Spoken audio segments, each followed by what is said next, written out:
নমস্কার, আমি অর্পিতা ভিলেজপুর থেকে সকলকে স্বাগত জানাই। আজকে করব পালক শাকের পরোটা। তো চলুন ভিডিওটা শুরু করা যাক।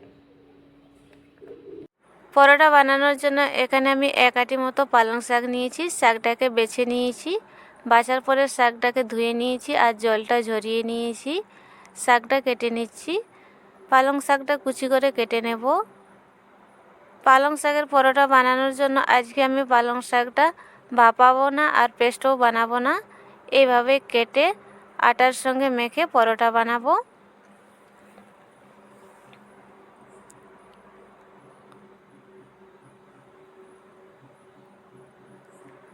পালং শাক কাটা হয়ে গেছে।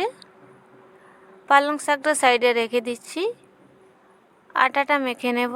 এখানে আমি 2 বাটি গমের আটা নিয়েছি, আরেক বাটি আমি আটা এক্সট্রা নিয়েছি। এই আটাটা লাগলে দিয়ে দেব। অল্প একটু নুন দিয়ে দেব।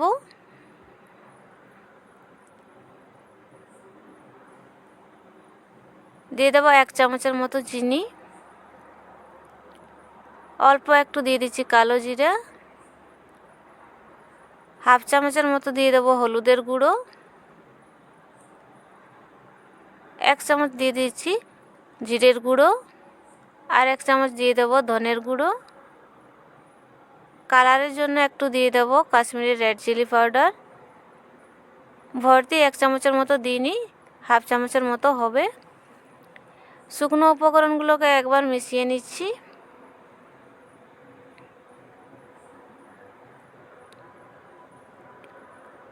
মিশিয়ে নিয়েছি, দিয়ে দেব পালং শাক।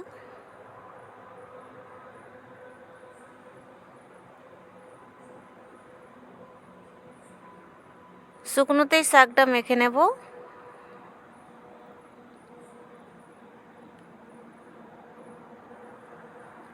শুকনো আটার সঙ্গে শাকটা মেখে নিচ্ছি, তারপরে জল দিয়ে আটাটা মেখে নেব।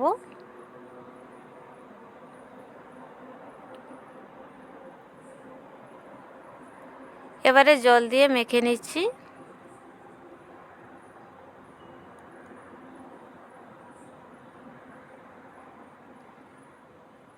আটাটা একটু চেপে চেপে মেখে নেব, তাহলে শাকগুলো আটার সঙ্গে ভালোভাবে মিশে যাবে।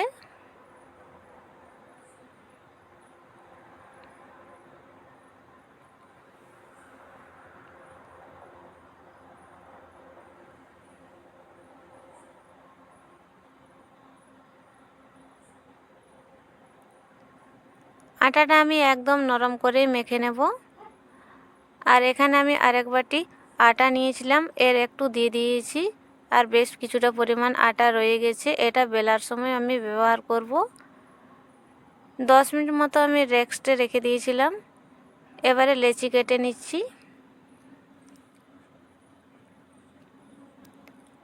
পরোটাগুলো বেশি মোটা করে বেলবো না, যেমনভাবে আমরা রুটি বানাই সেরকম পাতলা করে বেলে নেব।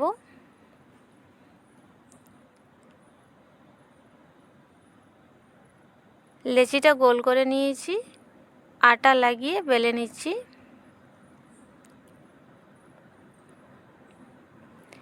দুই দিকে ভালো করে আটা লাগিয়ে নিয়েছি, এবারে বেলে নিচ্ছি।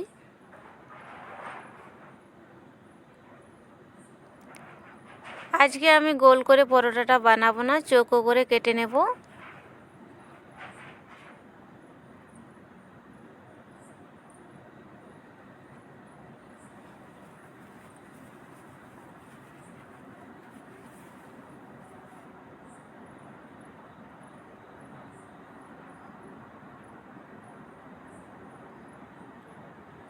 বেলা হয়ে গেছে, ছুরি দিয়ে সাইডগুলো কেটে নিচ্ছি। চারিদিকে সমান করে কেটে নেব।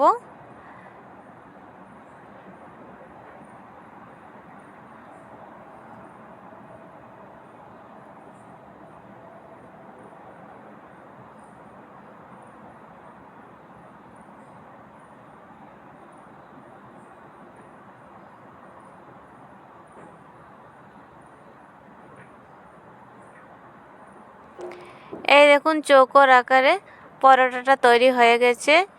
এরকমভাবে আমি সব পরোটাগুলো বানিয়ে নেব। সব পরোটাগুলো এইভাবে বানিয়ে নিয়েছি। এবারে পরোটাগুলো ভেজে নেব। উনুনটা ধরিয়ে তাওয়া বসিয়ে দিয়েছি। তাওয়াটা হালকা গরম হয়ে গেছে। একটা পরোটা দিয়ে দিচ্ছি।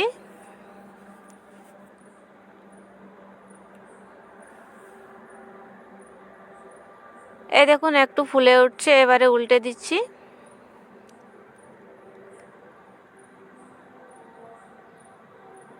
দিয়ে দেব সাদা তেল।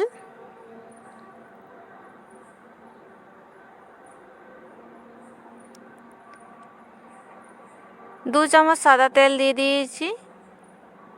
চামচের সাহায্যে পরোটার উপরে তেলটা লাগিয়ে নিচ্ছি।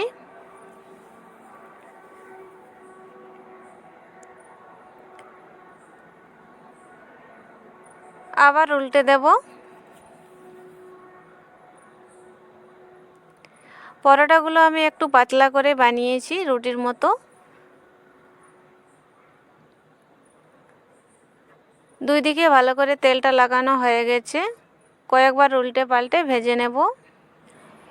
এইভাবে পরোটাগুলো খুব সহজে বানানো যায়। এখানে ভাপানোরও দরকার নেই শাকটাকে, বা পেস্ট করারও দরকার নেই। খুব সহজেই হয়ে যায়। পরোটাগুলো আমি আর একটু ভেজে নেব, তারপরে নামিয়ে নেব। সব পরোটাগুলো আমার ভাজা হয়ে গেছে। আর আগেই বললাম আমি পরোটাগুলো একটু পাতলা করে বেলেছি। বন্ধুরা, আমার আজকের ভিডিওটি ভালো লাগলে লাইক করবেন, শেয়ার করবেন, আমার চ্যানেলটা সাবস্ক্রাইব করবেন। দেখা হবে অন্য কোনো ভিডিওতে। ভালো থাকবেন।